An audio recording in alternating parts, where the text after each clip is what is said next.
Nigeria. Make you welcome to another great episode of Enterprise Morning, reaching you from Enterprise Television from the economic capital of Nigeria. I am Henry. We'll kick off today with our newspapers, and right after that, in the jiffy would be our main conversation also for today. Please do well to be part of what we do have a say. What we say, you can always find and reach us at enterprisetvnews.com. You may equally like, comment, and follow us on all our social media platforms at Enterprise TV7. We're very so honored to have with us right here in our studios, Emeka Madunagu, journalist, public affairs analyst. Thank you so very much, Emeka. Yeah, my pleasure. Thank you. Good morning. So let's start today, interestingly, with some of the newspapers we have. And I'd love to start with the Daily Trust. The big story, 2027.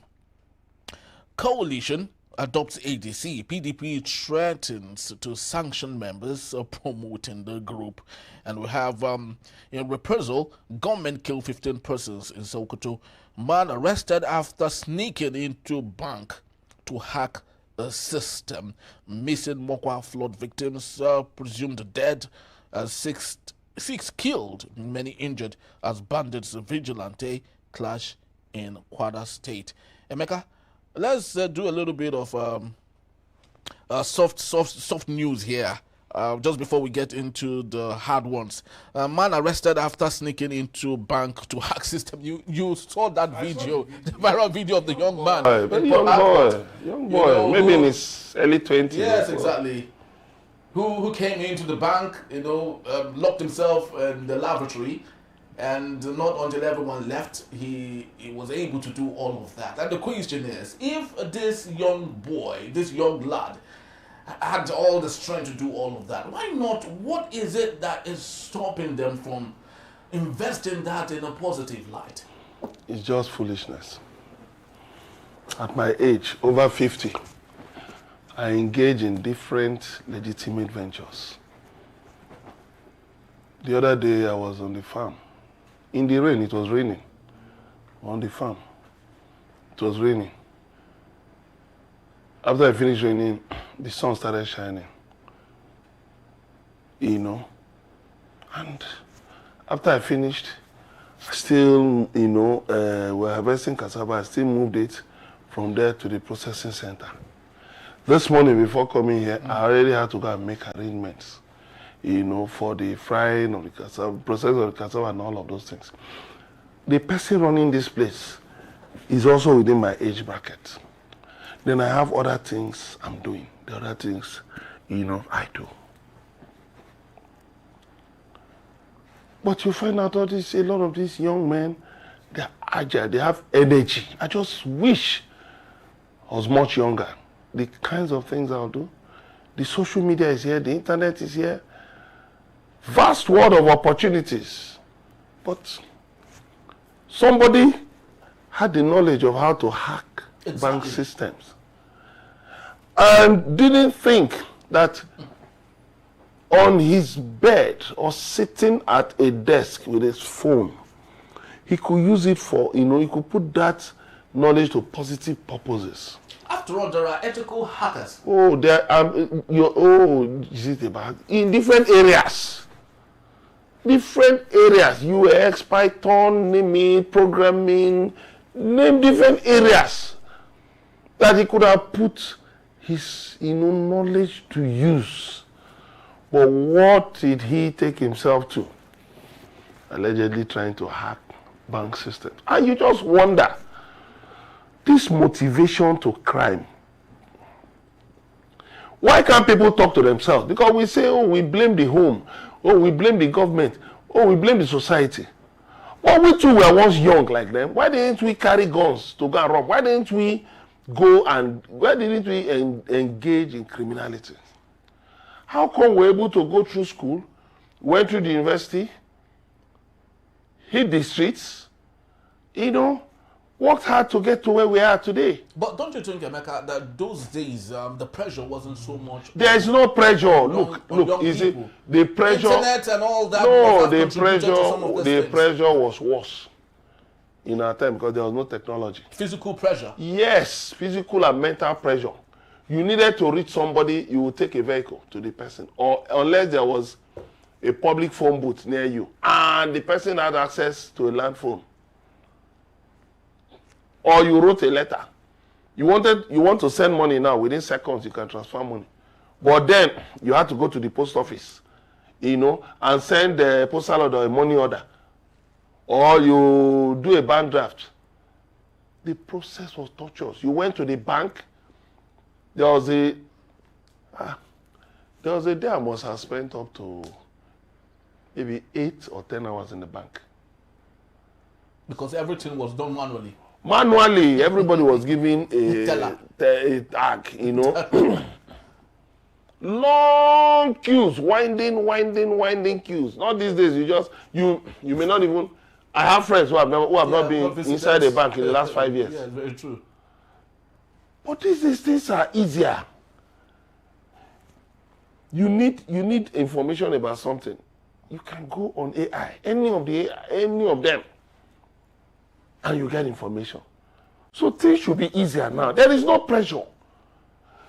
Look, the pressure is the foolishness that people think you can game the system. People think you can jump ahead of the system. People think that crime pays. That age-old dictum, crime doesn't pay. There was this song we loved so much when we were younger, but it was, the lyrics were ironical. Okay. It said, when you are very young, your mama told you not to play with fire, eh? Yeah. Fire will burn you. And we're dancing it. Yeah, definitely. We went to parties and we're dancing, fire will burn you, fire will burn you.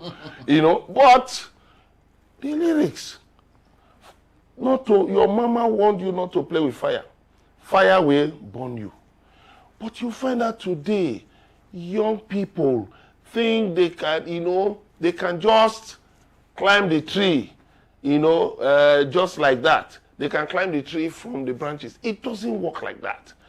You got to work hard. You got to be creative. You say there are no jobs.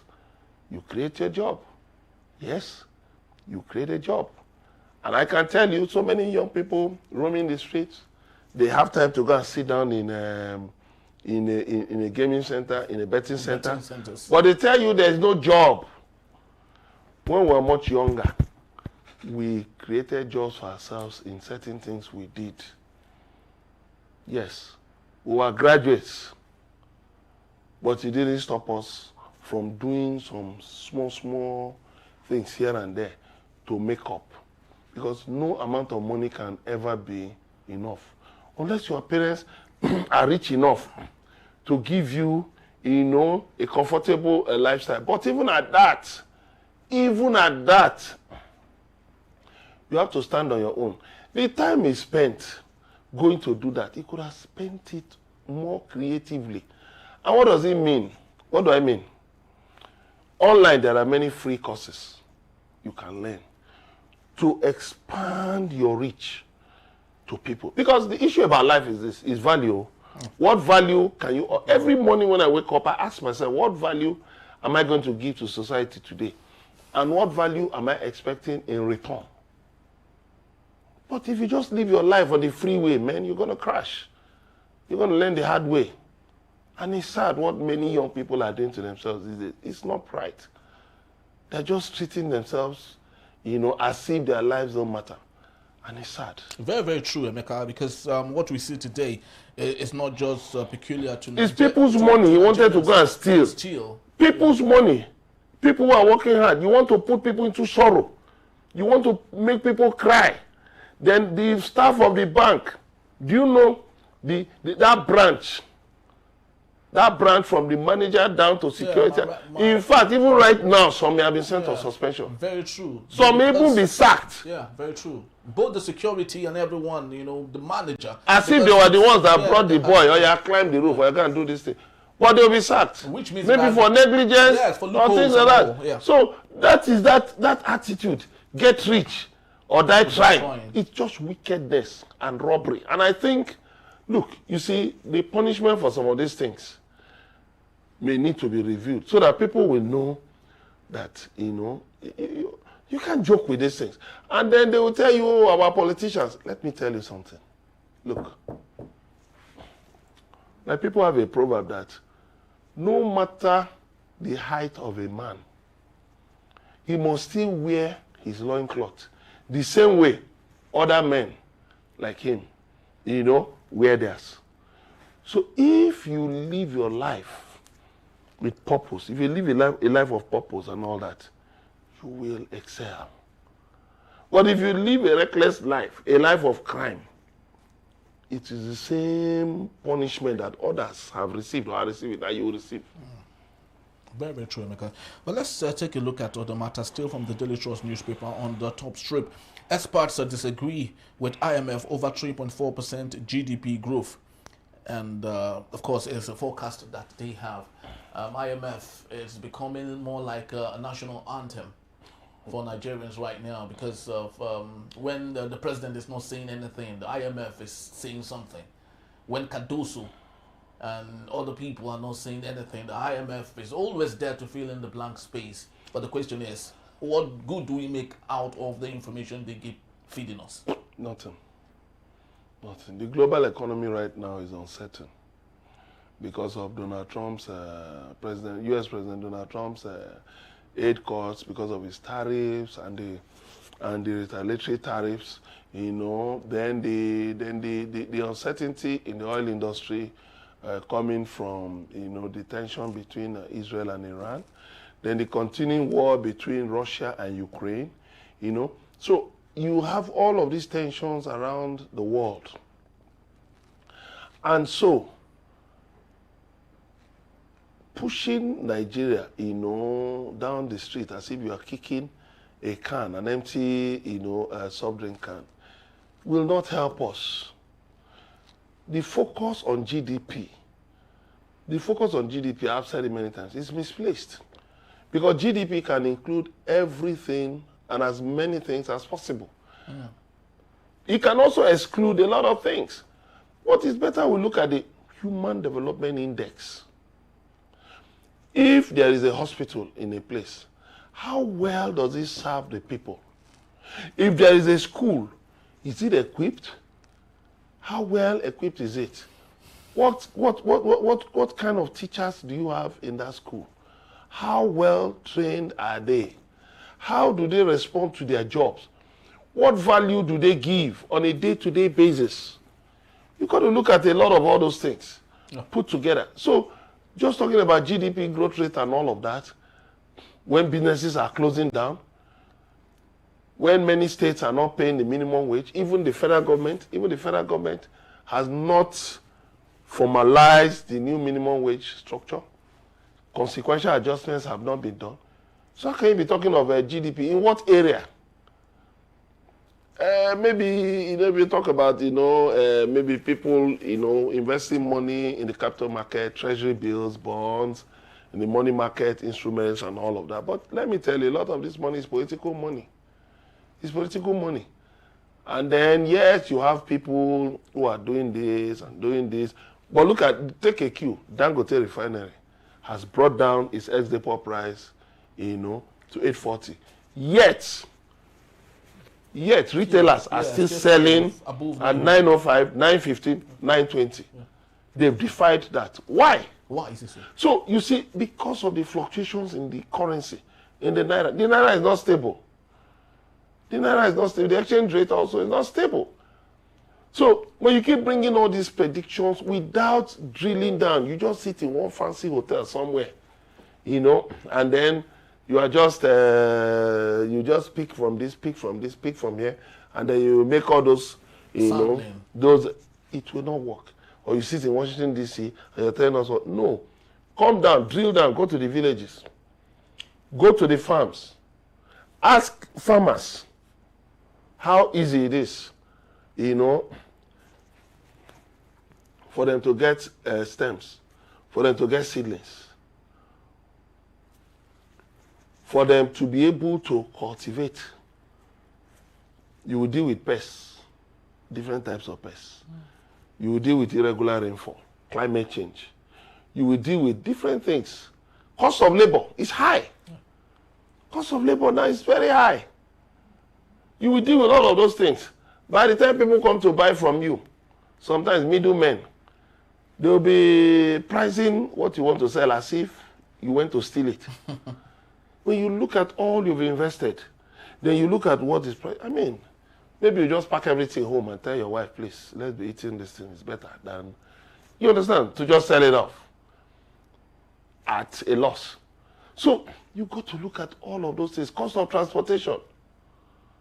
Cost of transportation. To move a truck of firewood, you know, because many people, I mean, how many people use machines, you know, use automated system to process like cassava into garri and all that. How many people? So a truck over a reasonable distance, about 50,000 naira. 50,000 naira. Remove that from your cost and tell me what remains. So they should be mindful of all these forecasts. And then our government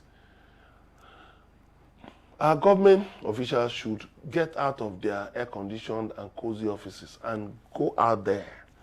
They should go out to the streets. They should go to the villages, go to the farms and work. Yes, because I actually wanted to get to that particular one because we have it from the Vanguard newspaper and it's here. Senate to CBN, your policies have improved the economy. Ridiculous. What policies?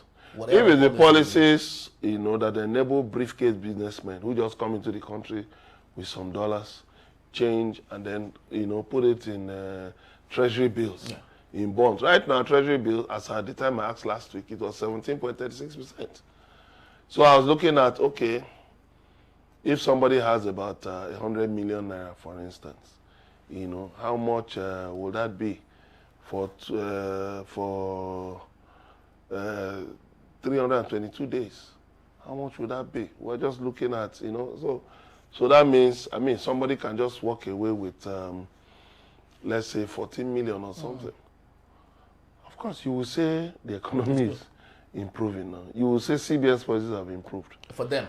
Is it National Assembly members who get 22 million naira every month as salaries and allowances, minus other perks of office? They will tell you it has improved. But go and ask the ordinary man. Ask the ordinary man who has to face insecurity, unstable power supply, high cost of living. Will he tell you it has improved? I think the Senate should get serious. Let them go back to their constituencies. Yeah. Let them go back to their constituencies. Because we have a National Assembly leadership that's more focused on comfort than work. There are many issues demanding legislative attention today. If I tell you what, there are, like AI, people are using AI, but there is no regulatory framework for AI in Nigeria. So people can do anything they like. You go to some other areas, you have a national health bill, but there are still questions about national health bill. People who come to Nigeria and tell you that they can come to Nigeria and do kidney transplant easily. Whose kidneys? Where are they getting kidneys from? How is it regulated? The national health bill does not significantly address that. But the question is, how knowledgeable are those in the 10th Assembly, really, to even think about some of this? Because you can only speak they don't to need the to be. We cannot send professors there know. now. We cannot send only professors there. So the question is, how then would they know some No, of they those have things? legislative aides now. You have a National Assembly Service Commission now. They have aides that are paid. Part of their salaries and allowances, they are supposed to pay their aides. But the interesting thing is that, like the aide of one deputy governor or so resigned yesterday. Excuse me, because he was being paid salary of 20,000 a month. A political aide, 20,000 naira a month, and he walked away. I mean, why would somebody even accept such a job? 20,000 naira. Don't you have dignity? It's better you go and be washing cars. You know, open a car or something and be washing cars. You know, at least you go on with something more respectable than to just say you are going. You think you can be getting crumbs here and there. That is where many people miss it. They think hanging around politicians, they can get crumbs, they get seats in parties, eat some food and all that, and that will trouble your system. It's not better go and do something more dignifying, you know. I mean, if you go and work as a farmhand, is it not better? You know, working as a farmhand, you will even get better paid. Or if you are skilled as a mason or an artisan, You will even get better paid than running around the position, putting on suit and all that, and you are just dying of hunger. You know, maybe they just give you some data to go online and be abusing people. You see somebody like that, with the type that will be insulting people online and saying, the economy is good, but you are being paid a salary of 20,000 naira a month. Can you see how people debase themselves? It's very true, Emeka. But let's take a look at other matters, if we can do that in less than 2 minutes. Manufacturers Association of Nigeria Director General to federal government, sell worry, Port Harcourt refineries orders now. Do you think any investor might be interested in such refineries, knowing that even the federal government couldn't even, bring out 5 liters of PMS and other products after so much money was invested in that project? Some days ago, I was reading somewhere that some refineries in Europe are shutting down. They are shutting down. So what could be the reason? Yeah, electric vehicles now, alternative, electric vehicles, heat batteries, different things. People are talking about hydrogen. Research is ongoing, for alternative means, alternative sources of power, alternative sources of powering homes, powering factories, powering airplanes, powering vehicles, powering tractors, name it, all of that. Alternative means, to make life easier and to be, to ensure optimal efficiency. So if before you had to make this mug, you had to make maybe 100 of this mug in 1 hour. But if there's a new technology that you can make 10,000 of this in 1 hour or in 30 minutes, why not? So the point is this: the Petroleum Industry Act, passed in April 2023, gave a timeline that the Nigerian National Petroleum Company Limited, NPCL, must be privatized. The only thing that has been privatized is the name. Okay. NPCL Limited. That's the only semblance of privatization. But the federal government still remains the 100% shareholder. And you can run this business. But because is that how it's practiced with Aramco in Arabia? No. And Petrobras? No. Norway. You know what Norway did? Norway saw it could not continue pumping public funds into this venture, into this downstream. So what did they do? They said, okay, especially in the upstream. They said, okay, come. When people invest, they will the Norwegian government just left a portion for itself and for the people of Norway. Look at Aramco and the rest of them. The Chevron gas to liquid facility has Escravos that converts gas to liquid base oils, diesel, clean diesel. The shareholders are private sector companies, even from abroad. And all those products are 100% exported. But we are here flaring gas. Chevron is there converting gas to base oils to clean diesel. Why can't we get our priorities right? When will we stop gas flaring? These refineries, sell these refineries, is in order. Look, if you conduct, a proper assessment, proper due diligence and all of that, it's up to investors. If they feel that, the refineries, they are, for instance, in the industrial palace, they are brownfields, they are old refineries. So if they feel, okay, we can do away with the equipment there, because they're obsolete, and bring in new equipment, convert this to a green field, it's up to them. If they say, okay, we're going to convert this place, and start selling cars here, like all these textile companies now in Solo in Lagos, you see, they are now, many of them are now for selling cars. They say they'll be selling cars there, fine. If they say they will convert it to schools, fine. But the point is this: put up these refineries for a good price. Okay. Let them be sold. Now, these refineries have a statutory allocation of 445,000 barrels per day. Mm-hmm. Can we make better use of that crude? Dangote, what we are supposed to be supplying Dangote, are we supplying him? How much are we supposed to supply? How much of No, Dangote is supposed to be, the figure has jumped out of my head. But of course, Dangote, we can actually, his refinery is 650,000 barrels per day. Okay. Yes, 650,000 barrels per day. Okay, but because we cannot supply him that, he still has to import crude from abroad. Now, why is that so?